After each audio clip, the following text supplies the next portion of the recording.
Welcome back everybody to our coverage of the I-51 League of Legends Razer Challenger Cup.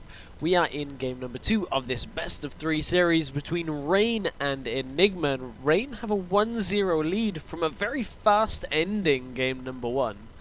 Yeah, that was over pretty quickly considering how close it was for most of the game. Yeah. A very quick few team fights towards those late 20-minute marks did mean that Rain took the advantage. Again, Nutri coming out from being behind ever so early in the jungle, coming out and being that absolute monster of a Nocturne with that Feral Flare early on. Again, Twisted Fate the first ban for Rain, so they must know there's something that we don't about Talamos. Yeah, I guess it just must be Talamos plays a lot of Twisted Fate by the looks of it. It took a little while for them to decide what they wanted as their first ban, and it will be Nidalee going out of this game. So I feel like Talamos is probably just going to pick Xerath again. Yeah, Zig's coming down as well. Nidalee being banned out too. All of these heavy poke champions coming down, and Xerath unfortunately is one of those that may get targeted. We'll have to see. Again, Kha'Zix wasn't that much of a threat this game, so Rain comfortable to play against Kha'Zix. They may not think about banning it out this time round. We'll see what they continue with. eNigma going to ban out Leona here. I really feel like we should see a Kha'Zix ban here as the last Lee Sin ban again out. coming down.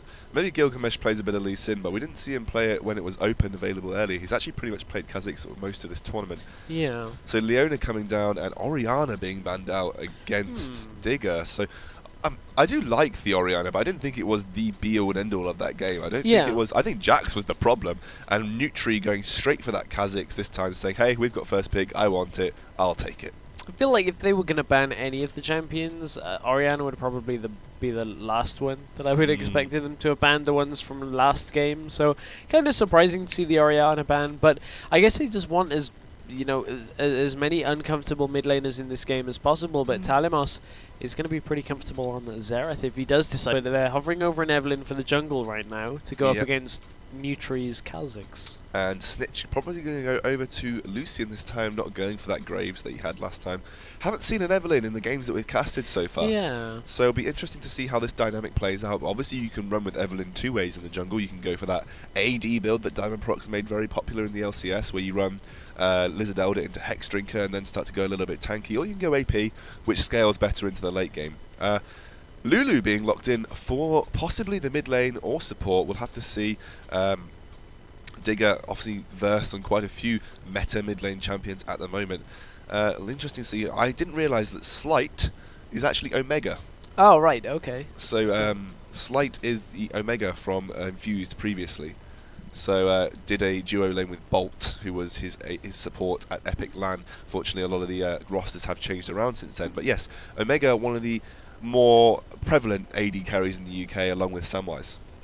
Yeah, I mean, there's not that many really, ADs that have stuck around with the role in the UK. A lot of ADs have kind of shuffled around different places. So, I mean, I'm yet to really see somebody that's lived up to that kind of I'm the best in the UK that maybe isn't Samwise right now, because he's kind of uncontested for being, I'm the best. Well, I mean, people generally tend to go with the consensus that Samwise is probably one of the better AD carries in the UK. Yeah, so. Like when you look at it, it's then like also chewed up as well. But Yasuo has been left. I haven't seen chewed up in a while. Yeah, he was playing on. I think he was playing with Yarrow on. It was the team that then joined SK Gaming as SK Gaming Prime. But nevertheless, that's not all that important right now. As eNigma are giving us something a little bit different here with a Zilean and a Yasuo. So that could be Yasuo mid, Zilean support? As yet, no knockups in this lineup. Yeah, so they're going to be relying on either their top laner or support for all of the knockups, because obviously Zilean can run in that mid lane or in that support role. Yasuo can top or mid, although more frequently goes into that mid lane role. So I'd be expecting to see something like a Malphite. Yeah, I was going to say a Malphite. Jax Malphite back season 2, you seal that lane time and time again. It was like, how can I counter Jax? I know. Let's pick Malphite and throw shards of rock at him. Yeah, let's just go for the early game, and this Malphite will just laning phase, I'll be okay, and then team fights, I'll just knock you all up in the air, and there's not a lot you can do about it. So, gone are the days where Malphite was an insta-ban in solo queue. Oh, we're going to see Omega on Caitlyn. Now, I do remember Omega playing Caitlyn frequently at Epic LAN, so we'll see how that works out for him. And Caitlyn is one of the better picks against Lucian. can kind of escape quite a lot of his lane harass, although it is very hard to escape piercing light if it is correctly placed. Now we're going to see Shaiwa picking the last champion for the side of eNigma. Are we going to see a Malphite here? Because I imagine that's the most carefree knock-up that they can actually get out of this. Yeah, it's got to have a knock-up somewhere in there. I mean... You can't rely on Yasuo's tornado itself. You have to be very, very accurate with that to be able to make it work. Who else isn't terrible that could be played? Because, like, Cho'Gath was a Season 2 top laner, but is terrible. Like, in the current meta, really terrible. Just is so difficult to fit into any composition. I'm looking at other ways of getting knock-up in there. Typically you see Wukong with Yasuo, but you have to assume Evelyn's going to be in the jungle, so... I mean, Wukong can run in the top lane. What? There's no knock-ups at all. I mean, that's fine, but it doesn't do anything. There's no synergy with Yasuo Yeah, there. exactly. Yasuo is going to be solo carrying his ultimate, which is very hard to do unless he comes in and gets a good tornado across. And tornado only has a very small AoE range that it can knock up with. It doesn't, you have to place it in the right vector to hit up the majority of the team. Whereas the synergy on the side of Rain is way better. So you've got Jax who can jump in and get wild growth. You've got Nutri who can jump in and get wild growth. So there's one last piece of the puzzle with Yasuo, which I believe is an interaction that happens, because I know it happens with certain champions. As Kha'Zix is leaping, I believe you can activate the Yasuo ultimate because he's classed as airborne. I thought that, but you can't do it to a Ziggs who's using his... Can you not? You can't do it. You have to initiate the knock-up. There's a couple of different champions that you can use it on. You can use it on a Riven who is using the third charge of her Q, believe it or not. So Riven can kill herself against the Yasuo by giving him that dash. It's one of those weird ones that I still feel Yasuo hasn't been played enough to actually be like, okay, this definitely happens, because I feel like I've seen it happen on some really weird abilities. So yeah, I think it's one of those things that's slightly buggy, isn't it? It's it kind of works here and there. I mean, if they'd picked the Thresh for themselves, there's the pull which counts as a knock-up for some reason. Also the Flay. So I mean, they could have just picked up the synergy there, but they went for the Zillion, who doesn't have. I mean, the only thing I can think of here is they speed up Yasuo, allow him to position properly, and then he can get a tornado off himself. So we're kind of relying on Talamos's own ability with his knock-ups. It's just gonna be hard, I feel, for him in team fights. They're not going to be able to get picks as if they picked up Malphite. Yeah, if they picked up Malphite and he'd had unstoppable force and just randomly ulted someone, the immediate follow-up from Talos was there.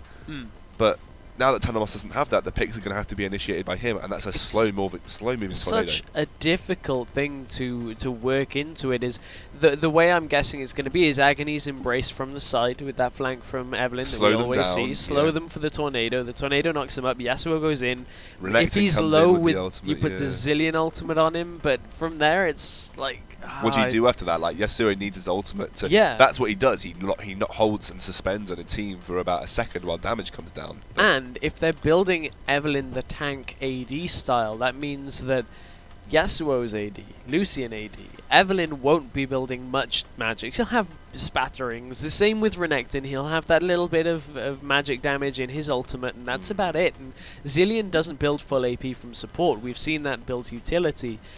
So there's a lot to itemize on the side of eNigma. They're going to have to mix all of their resistances, whereas Rain are just going to be able to build armor. We'll see, because it may be that Evelyn does now opt to go for that AP route, considering there are 2 ADs and we have a tank Renekton on the team. She could very viably go straight AP here.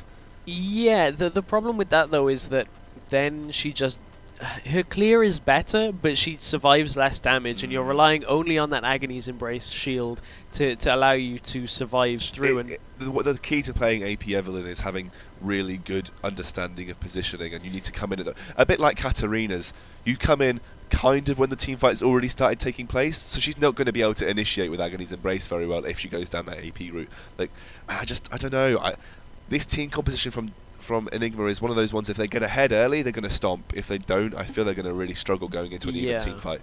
Yeah, for sure. I really do feel like they need that early lead. The other thing with Evelyn is, because they changed her Ravage to now physical damage, it now once again Previously, it used to be Hate Spike that would apply Spirit of the Elder Lizard.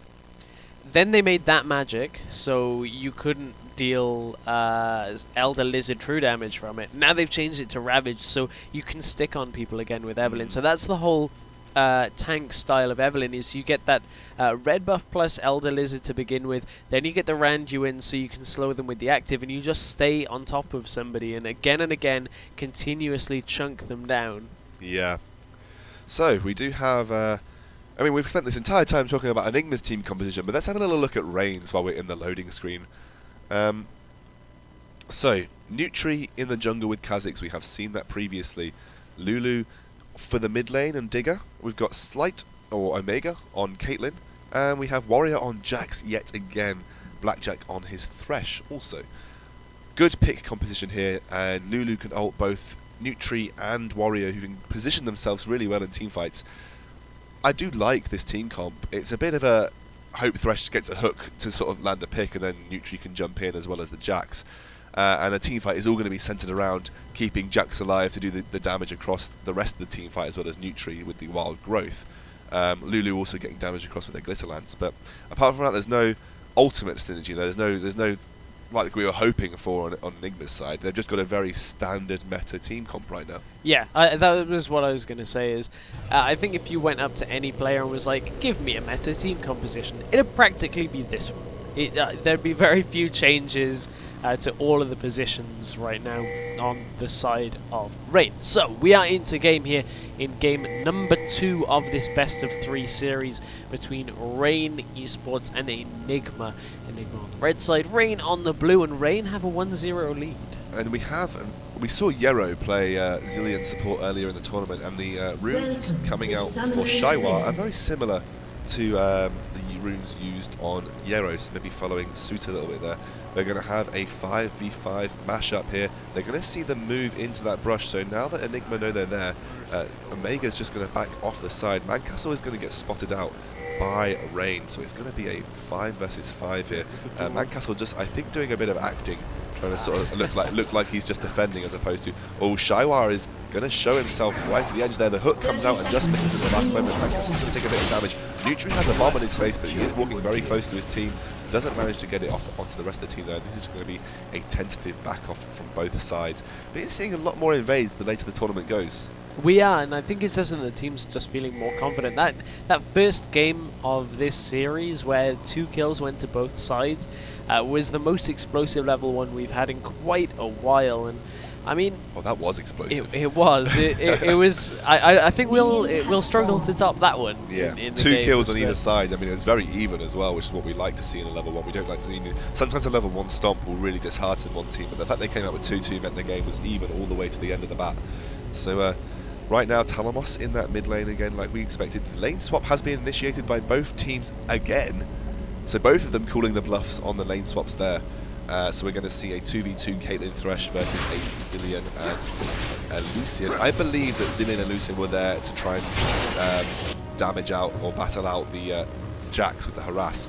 So Slight, Omega don't know that they've initiated the lane swaps, and now Snitch and Shaiwa are aware. Out comes the bomb onto Thresh. What are you thinking about these matchups today? Who is likely to come out on top? Obviously, Jax doesn't really want to go up against Renekton because he will get beaten. Well, I feel like eNigma were trying to avoid the 2v2. It's a conversation I've had with Yero many times that Zilean, for the most part, should not be good in a 2v2 situation. He shouldn't get kills, but we see Yero do it from time to time, just because... Yeah, exactly.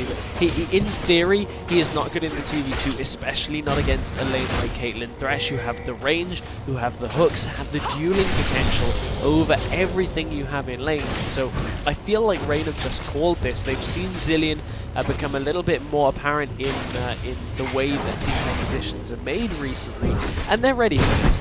Down in the bottom lane, Mancastle and Jax, again, they're going to trade a lot.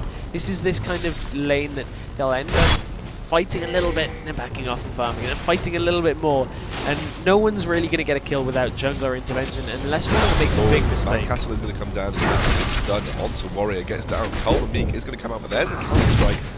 If Warrior is overstaying his welcome there, does just back off and manage to miss that Cole and Meek at the last second, but good amount of damage coming out. The level 3 all-in connected.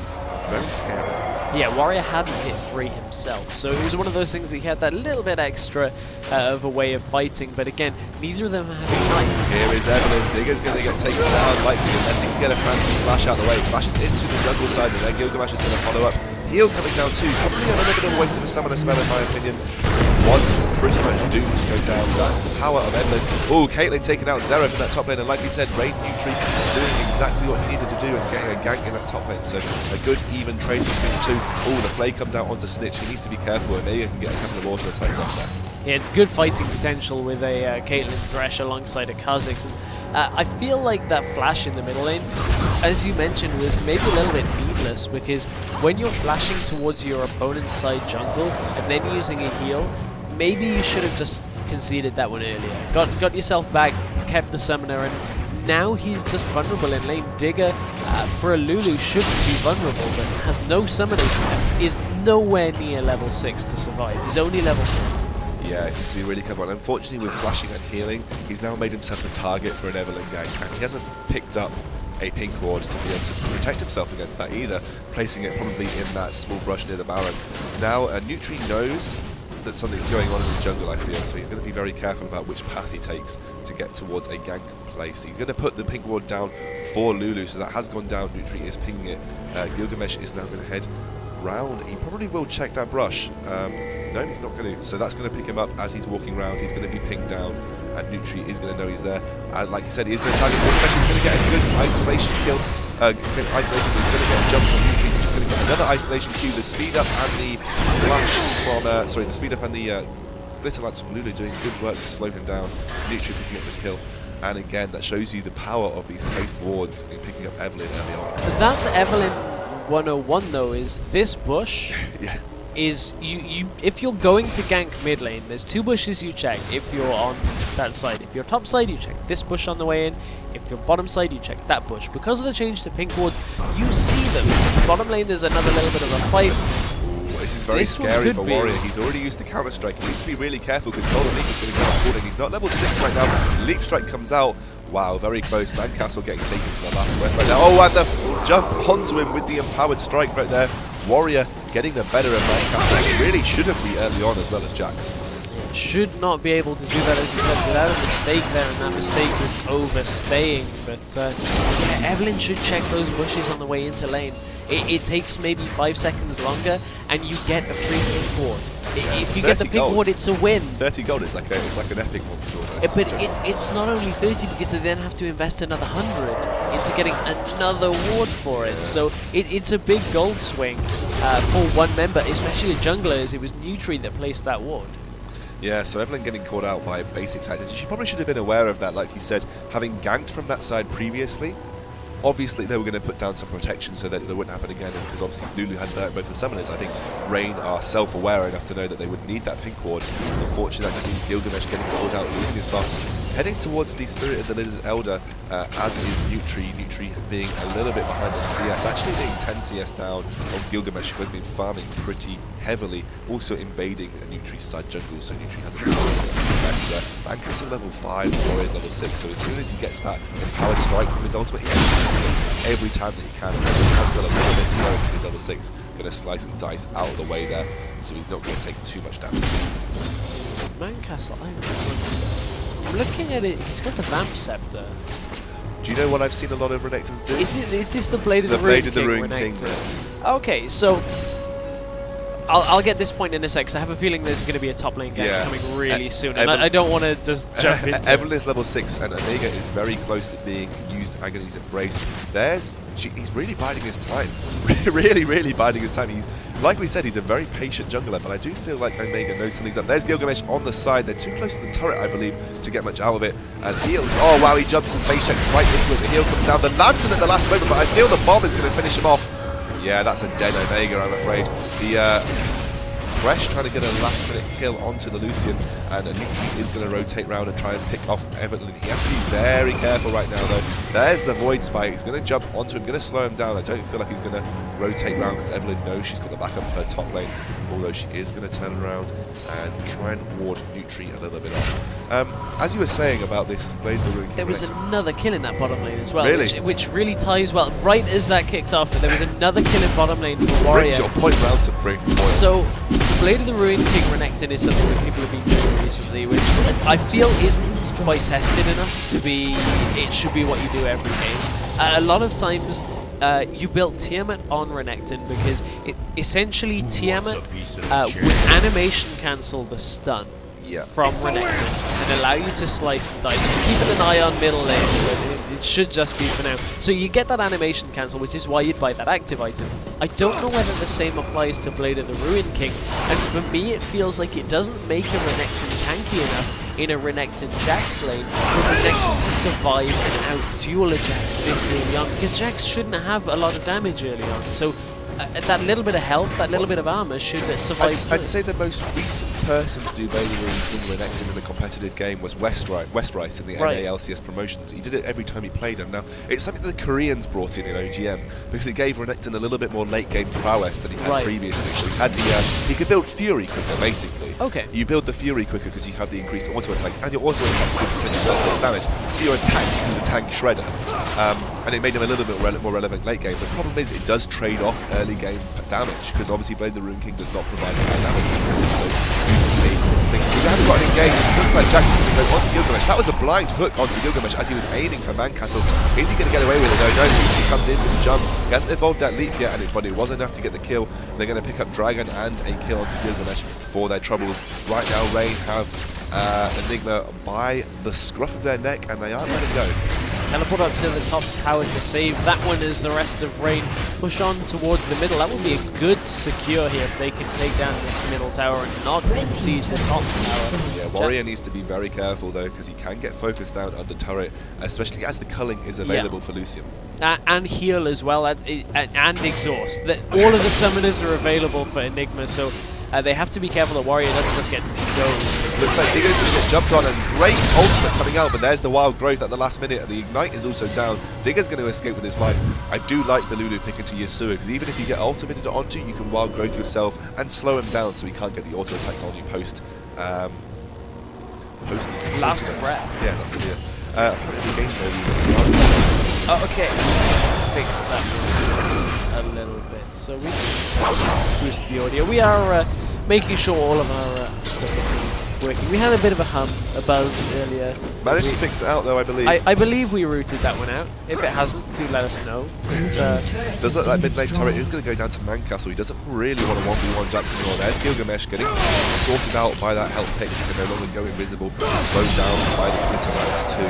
There is a good, actually Lulu's a fairly decent solo clearer, so she can defend turrets by herself. She can actually put herself in a very precarious position right now, being a little bit too hard. Agony's embracing it down. Hasn't got wild growth available for another few seconds. The heal comes out though. She's going to turn as Omega comes round. Mancastle's already popped his ultimate, so he hasn't got any more health to give. He gets slowed down. This is probably going to be a dead Mancastle. Oh, the ace in the hole. Are they going to block it out? Yes. Yasuo does the hero's job, but oh no, walks straight into a trap, and that's a dead Evelyn and a dead Renekton, both going down to the Lulu. Not what you want to do. Oh man, by blocking the ace in the hole, they all changed their paths and kind of slowed themselves down a little bit there.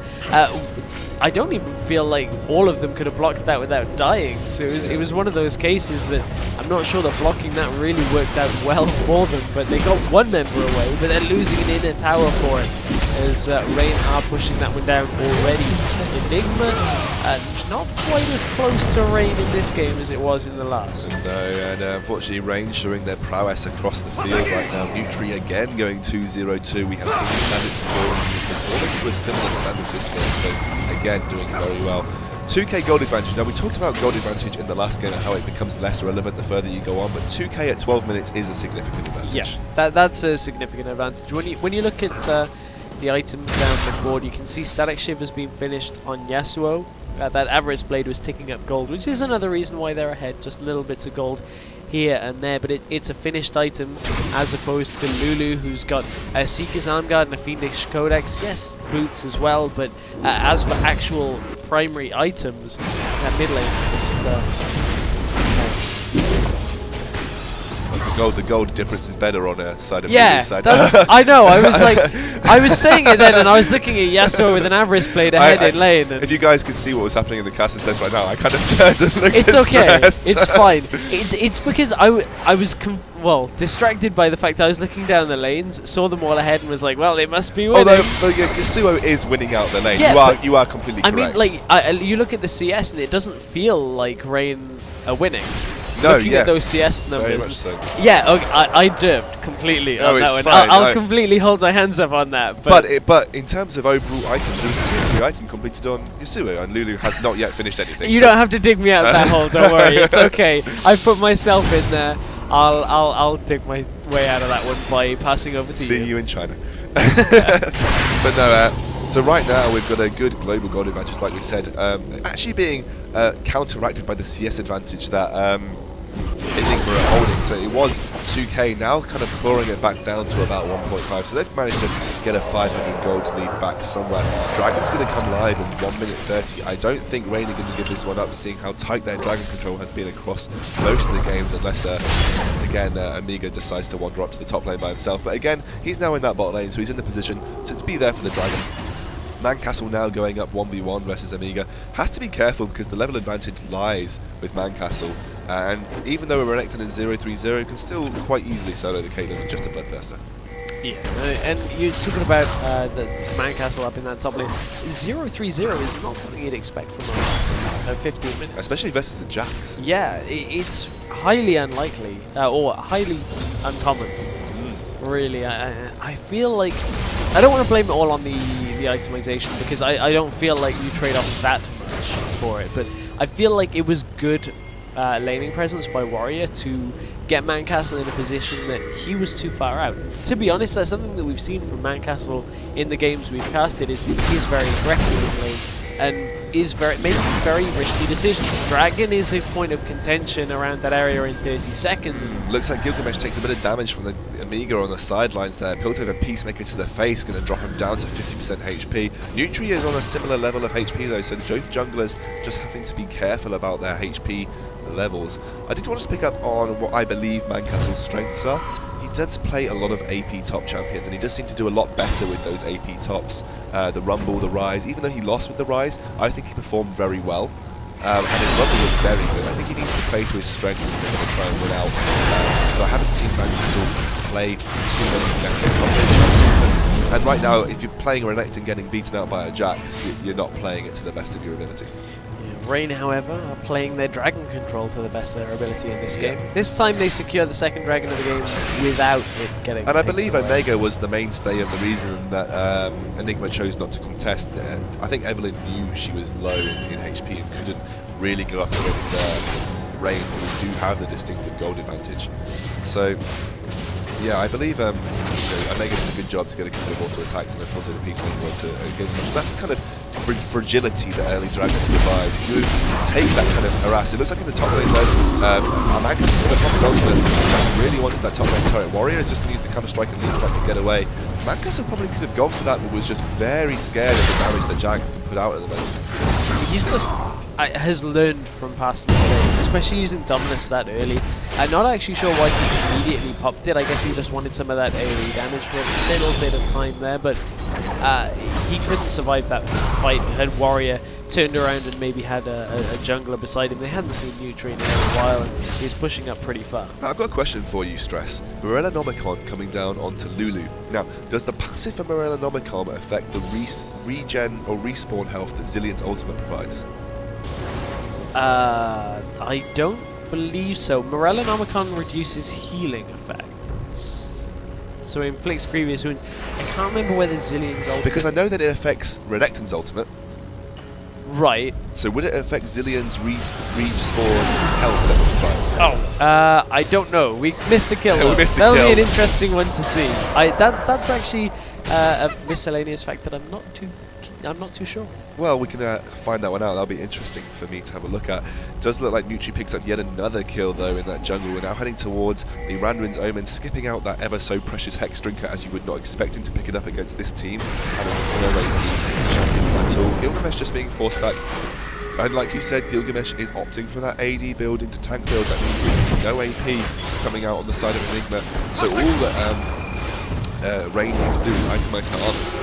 Yes. Although, obviously, if Last Breath is hit, he will be able to shred most of that armor. But yes, in the mainstay, armor is going to be the best option here.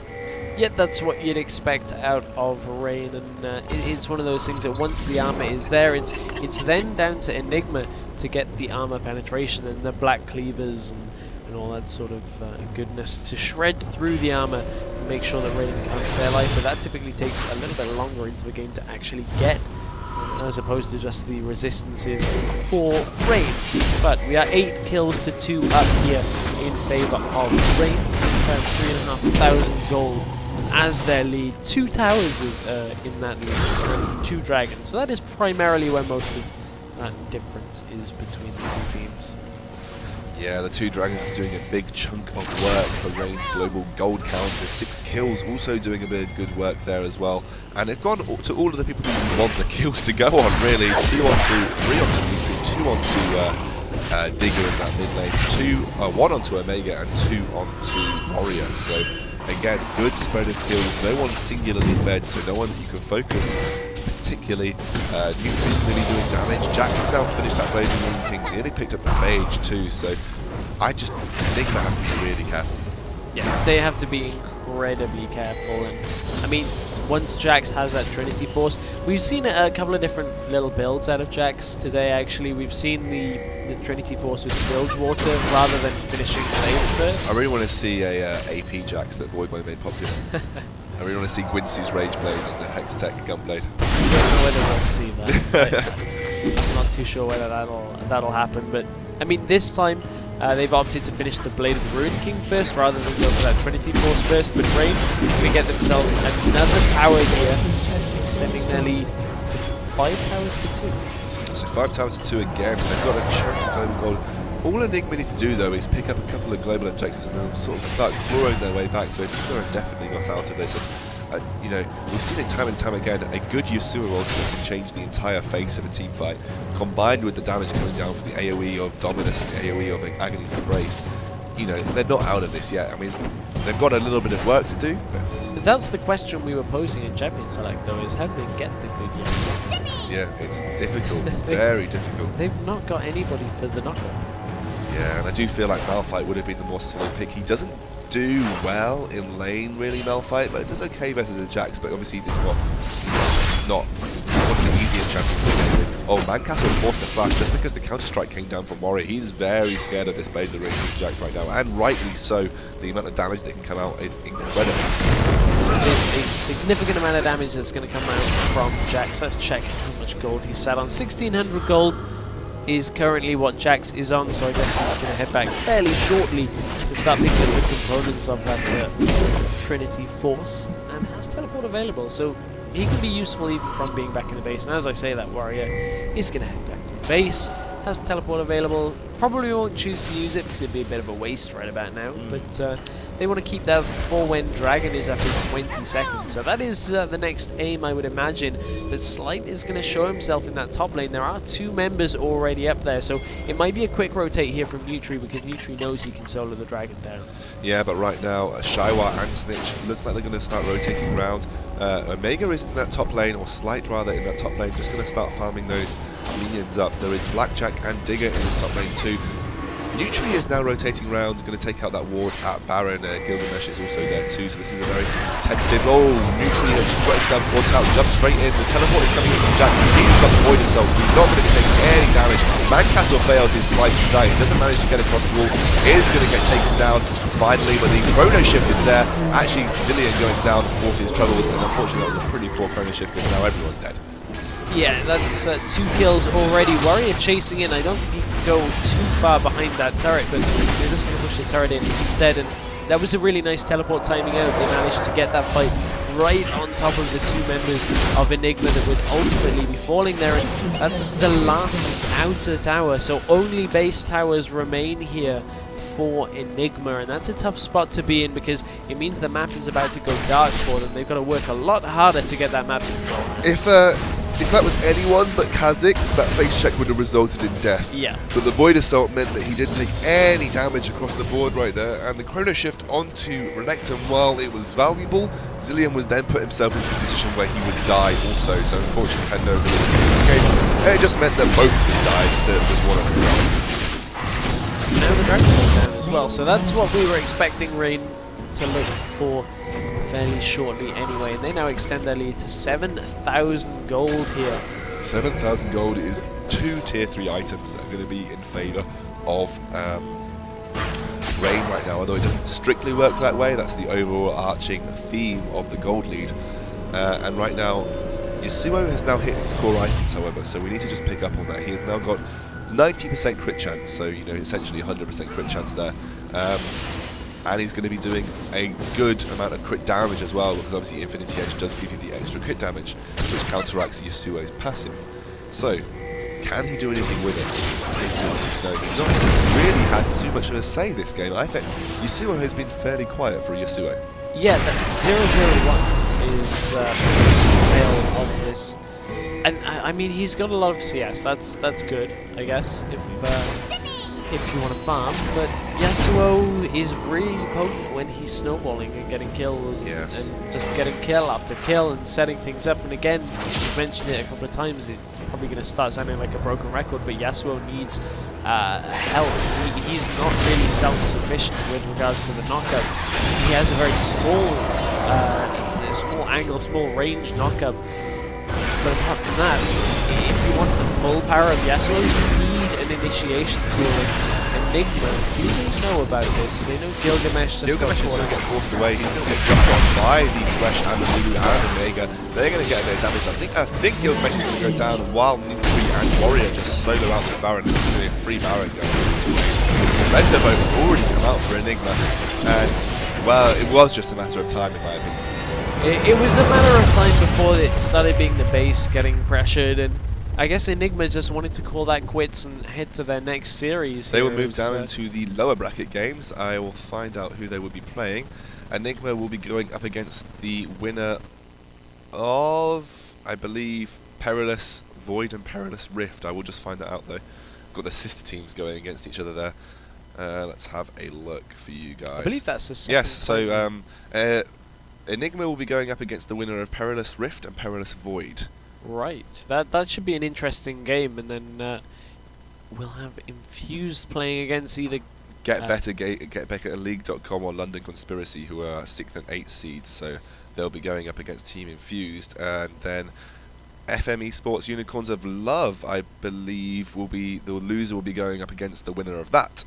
We will be bringing you, though, the Upper Games Final, which will be the best of 3 between Rain Esports and the winner of FM Esports and Unicorns of Love. Now, stay tuned for that, guys. Although, I do just want to point out, it's going to be something quick, because we mentioned it at the start, and I just want to round out this series with it.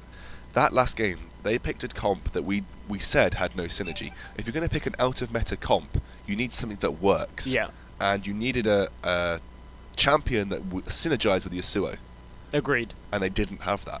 And we said it at the start, we said it was going to be their downfall, and I believe that really was their downfall. Yeah, I just feel like that comp didn't really work at all, and Rain took control of that game and held on to control and finished that one out with that surrender vote. We are going to be back in a few minutes, or hopefully with that series. We're going to have to wait for the FM Unicorns of Love game to get to completion, but we will be back in just a little bit with the winner bracket finals, which should be an awesome game. Rain Esports versus either FM Esports or Unicorns of Love, coming up in just a little bit. Stay with us.